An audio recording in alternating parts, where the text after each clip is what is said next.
Hi everyone, it's Laura here for Studio Katia, and in today's video I'm going to share with you how to create a super fun and super easy thank you card using the Sweet Thanks stamp set. I started by doing some die cutting to create the base for my card. I have some Nina Desert Storm cardstock that I die cut with the Darling Ribbon and Dotted Frames dies. This gives me a rectangle which is 4 1/4 by 5.5 inches. And then I also cut some vanilla cardstock using the loop dies. I'm not going to use the frame die cut for this project, but I can use it for another project later on. I then moved on and started creating my background, and for that I used the ink splash stencil as well as the brush stroke stamps. I felt that these fit perfectly together, especially this circular stamp made me think about a stain left by a coffee mug on a table, so I decided to combine them. I'm using Seal Brown ink by Spectrum Noir, both for my stamping and for my ink blending. These aren't really meant for stamping, but the result was good enough. I wasn't going for a perfect impression, and actually it was surprisingly good. I wasn't expecting it. Anyway, for the ink blending, as you can see, I'm using my Studio Katia blending brushes and my Make Art Station to hold the cardstock and the stencil in place. And then I also decided that I wanted to stamp a couple more images from that brushstroke stamp set, again using Seal Brown ink by Spectrum Noir. I then moved on and started working on my images. As I mentioned, I'm using the Sweet Thanks stamp set by Studio Katia, which is coffee themed and is a lot of fun. For today, I decided to switch things up a little. I've been using my alcohol markers quite a lot lately, so I'm going to do some coloring with Prismacolor pencils on craft cardstock. I switched up the inks. This is Memento Dewdrops in the color Rich Cocoa. It's a dark brown ink, and this is actually meant for stamping, so that's why I used it for my images, because here I wanted a clear stamped impression. The coloring didn't take too long, the images are quite small and I also didn't stamp a ton of them, so this went by pretty quickly. I'm using a bit of a different technique for my coloring today, and instead of adding the shadows directly along the stamped lines, I'm leaving a little bit of a blank area and I will fill that in later on with my lightest color. This is something you can do with any coloring medium, and I think it adds a lot of interest to your colored images, so it's definitely something that I'll be featuring more and more in my future cards. When I use colored pencils, I make sure that my tips are sharpened at all times, and I keep sharpening them as I color because this gives me a lot of control and it helps me layer my colors better, which in turn means that I'm going to get a nicer blend between the different shades that I'm using.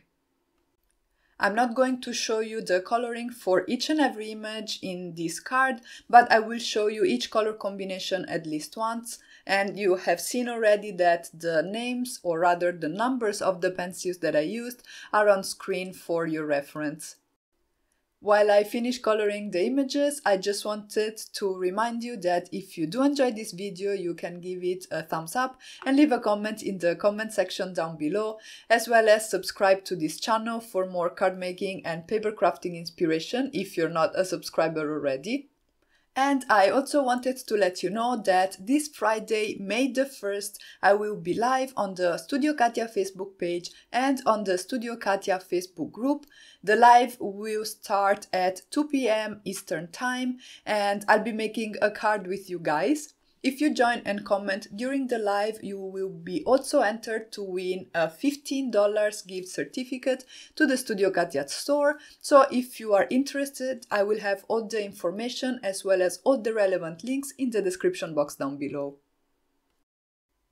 At this point, my images are all colored in, and one thing I always do when I color with Prismacolor pencils is to go over the stamped lines again with a pencil that matches the color of the ink I used for stamping. In this case, because I used a brown ink, I'm going in with a brown pencil, and I do this because Prismacolor pencils are waxed base, and whenever you go over the stamped lines, which is kind of unavoidable I feel, you are going to hide them a little bit. And with this extra step instead, we make sure that we have nice, vibrant and defined stamped images again. At this point, we can go ahead and die cut the images with the coordinating dies to the Sweet Thanks stamp set.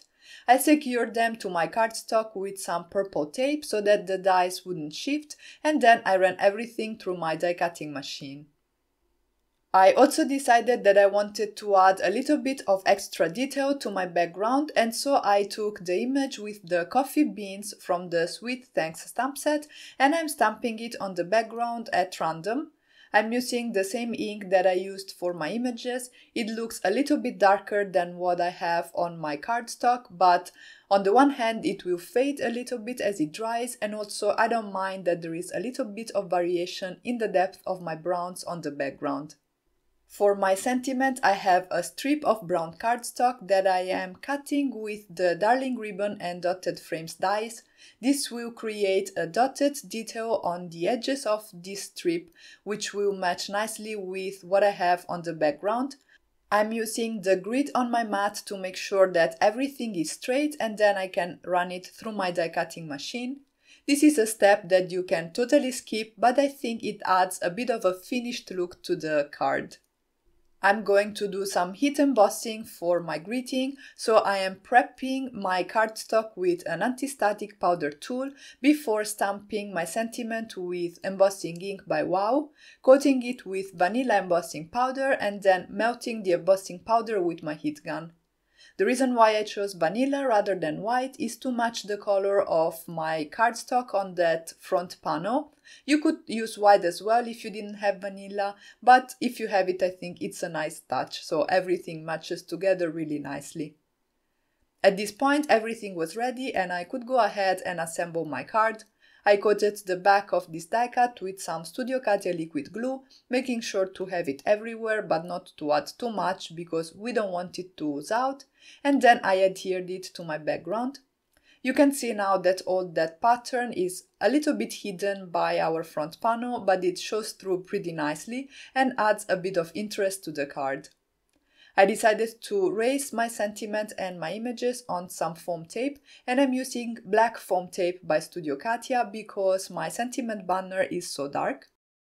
I then adhered the images at the top, and I ended up using just 3 images. I'll show you what I did with the rest of my images later on. I added those with some foam tape as well, and then for a finishing touch I decided to adhere some gold foil confetti around my images on the top left and on the bottom right. I'm using again Studio Katia liquid glue and my embellishment wand to pick up the confetti and then adhere them to my card, and then I moved on and started working on my card base. This is some heavyweight white cardstock that I cut to 4 1/4 by 11 inches and I scored at 5.5 inches, and here is where the other images ended up in my card. I decided to decorate the inside too this time.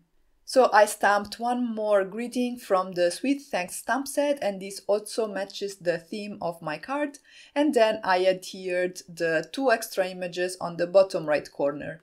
There is plenty of space for a personal message inside, but I think the extra decoration makes this card even more special. I adhered everything to my card base, and here is the final result. It was pretty quick and easy to put together, but I think it turned out really cute. I especially love all those splatters in the background. And that's it for today. If you guys enjoyed this video, make sure to give it a thumbs up and leave a comment in the comment section down below. And if you haven't already, you can subscribe for more card making and paper crafting inspiration. Thank you all so much for stopping by and have a great day.